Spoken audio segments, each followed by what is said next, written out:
मौन की महिमा अपरम अपार है। जो संदेश मौन के माध्यम से दिया जा सकता है उसकी तुलना शब्दों से नहीं की जा सकती। कठिन पलों में मनुष्य वार्तालाप या शब्दों में उलझकर रह जाता है। कई बार ऐसी सिचुएशन खड़ी हो जाती है कि मनुष्य और ही भ्रम की स्थिति में उलझ जाता है, उस भ्रम में फंस जाता है, निकल नहीं पाता। इसीलिए कम से कम शब्दों में बात करना या नपे तुले शब्दों में बात करना, या फिर यूँ कहें कम शब्दों में बात करने की महत्व को प्रतिपादित की गई है।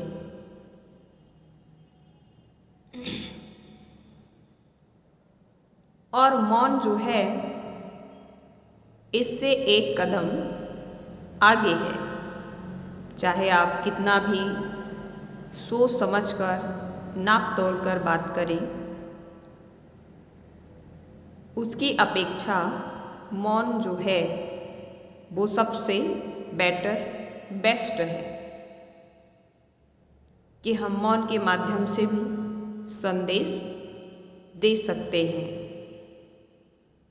बस शर्तें हैं कि आप स्वयं में संदेश देने की काबिलियत का विकास अपने व्यक्तित्व में भर सके। महिमा को जो समझ जाता है वो अंतर का सुख पाता है। हमारे राष्ट्रपिता को देख लीजिए, वो सप्ताह में पूरे एक दिन का मौन व्रत धारण करते थे। उनको मौन की महिमा पता थी, इसलिए पूरे दिन भर के लिए मौन व्रत को अपनाते थे। एक बार एक किसान की कीमती घड़ी विशाल भूस के ढेर में खो गया। उस किसान का उस घड़ी से भावनात्मक मूल्य था।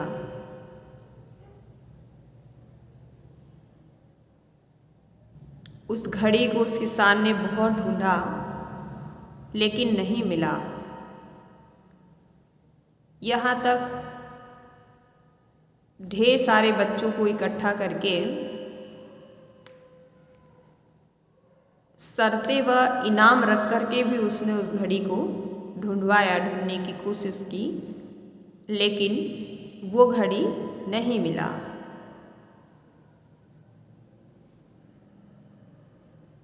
और ही उसका काम बिगड़ गया। सारा भूस जो था वो फैल गया।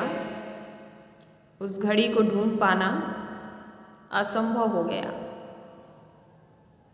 और वो घड़ी उनको नहीं मिला। वो किसान थक हार कर परेशान होकर के सिर पकड़ के एक साइड में बैठ गया।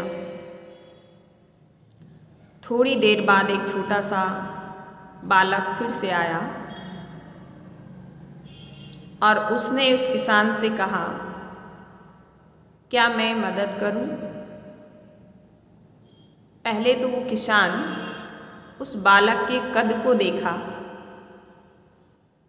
कितना छोटा सा बालक है और ये कह रहा है मैं मदद करूं। किसान उस बच्चे का कद देखा और बड़ा आश्चर्य लगा उन्हें, लेकिन फिर भी किसान हाँ कर दे। अब वो बालक ढूंढने के लिए निकल पड़ा।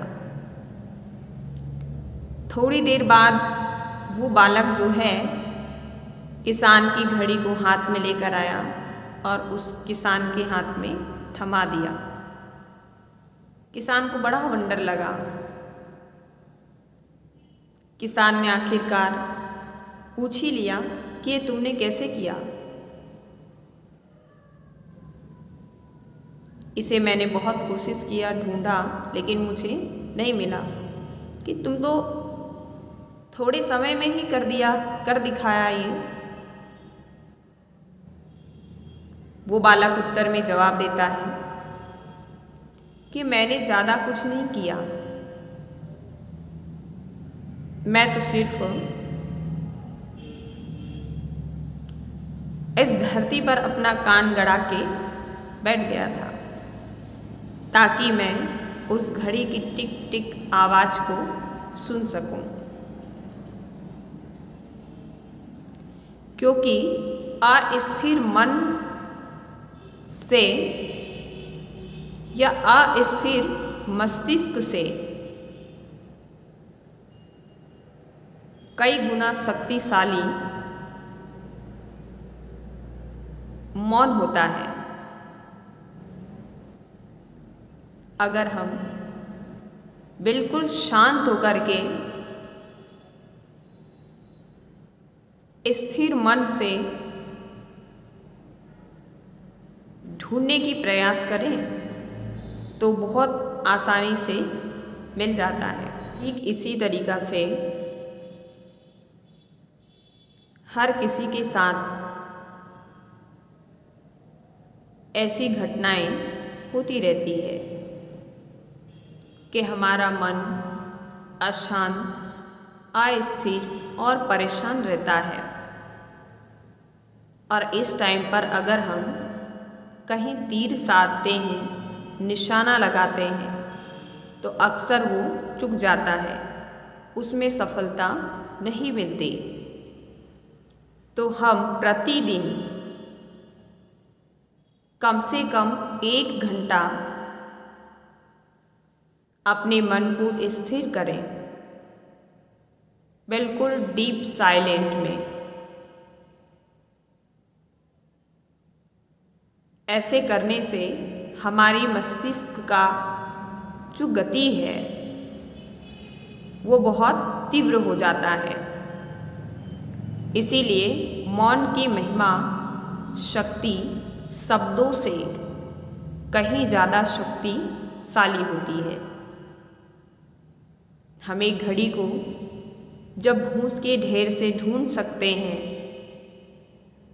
तो हम अपने दिल की बातें बिना कहे भी किसी से कह सकते हैं, उन तक पहुंचा सकते हैं।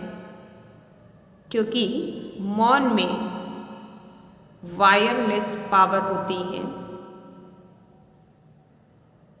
इसमें कोई कनेक्शन, तार जोड़ने की ज़रूरत नहीं।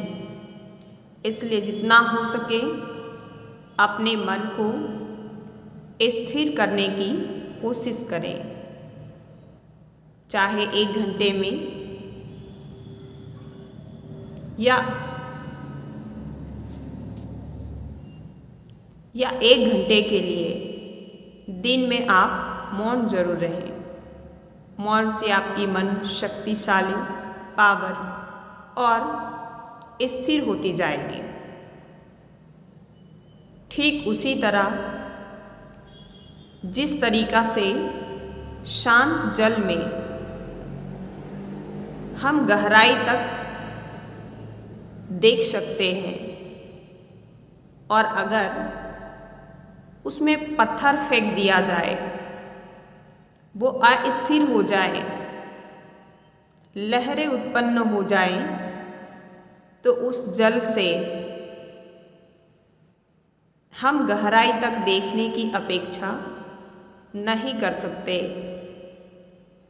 तो हमारा मन भी इसी तरीक़ा से है, हमारा मस्तिष्क भी इसी तरीक़ा से है। अगर हमारा मन मस्तिष्क दोनों ही अस्थिर हैं तो हम कोई भी कार्य में सफलता को प्राप्त नहीं कर सकते। ओम शांति।